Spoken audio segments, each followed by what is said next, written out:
You're watching the History Fella channel. In this video we're looking at Rutherford v. Hayes.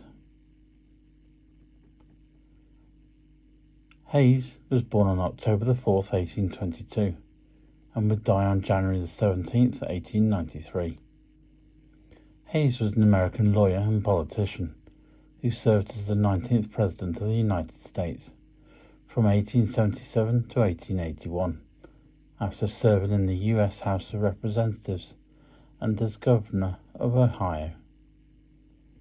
Before the American Civil War, Hayes was a lawyer and staunch abolitionist who defended refugee slaves in court proceedings.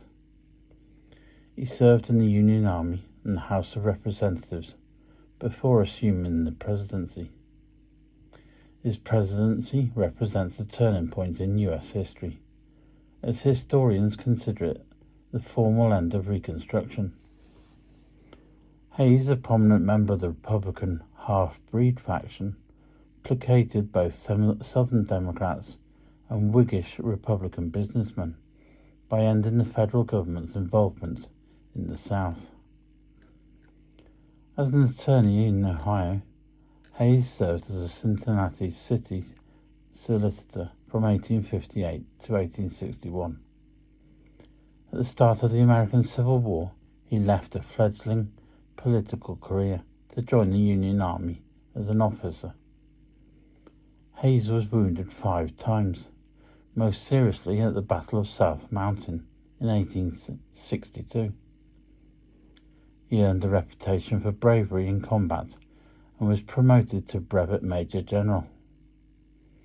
After the war, he served in Congress from 1865 to 1867 as a Republican.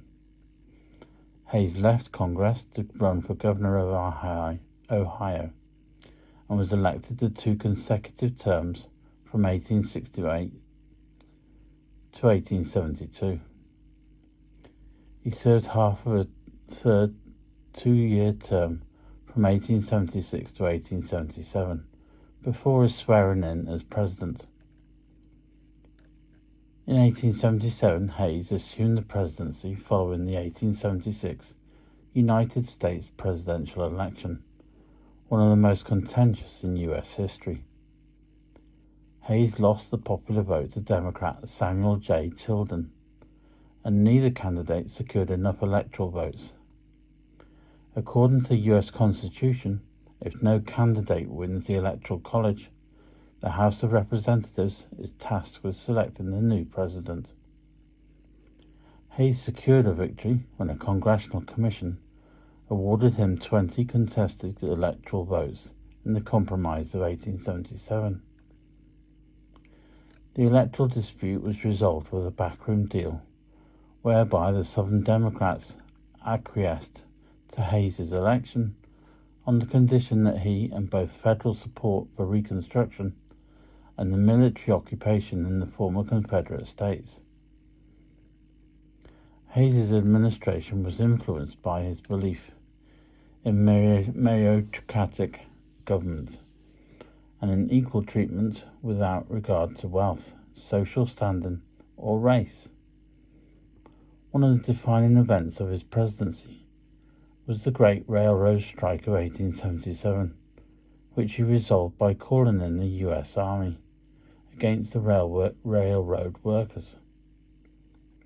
It remains the deadliest conflict between workers and strikebreakers in American history. As president, Hayes implemented modest civil service reforms that laid the groundwork for further reform in the 1880s and 1890s. He vetoed the Bland-Allison Act of 1878, which put silver money into circulation and raised nominal prices. Hayes saw the maintenance of the gold standard as essential to economic recovery. His policy towards Western Indians anticipated the assimilation program of the Dawes Act of 1887. At the end of his term, Hayes kept his pledge not to run for re-election and retired to his home in Ohio. He became an advocate of social and educational reform and biographer Ari Hugenboom has written that Hayes' greatest achievement was to restore popular faith in the presidency and to reverse the deterioration of executive power that had established itself after the assassination of Abraham Lincoln in 1865. His supporters have praised his commitment to civil service reform. His critics have derided his leniency towards former Confederate states, as well as his withdrawal of federal support for African Americans voting and civil rights. Historians and scholars generally rank Hayes as an average to below average president.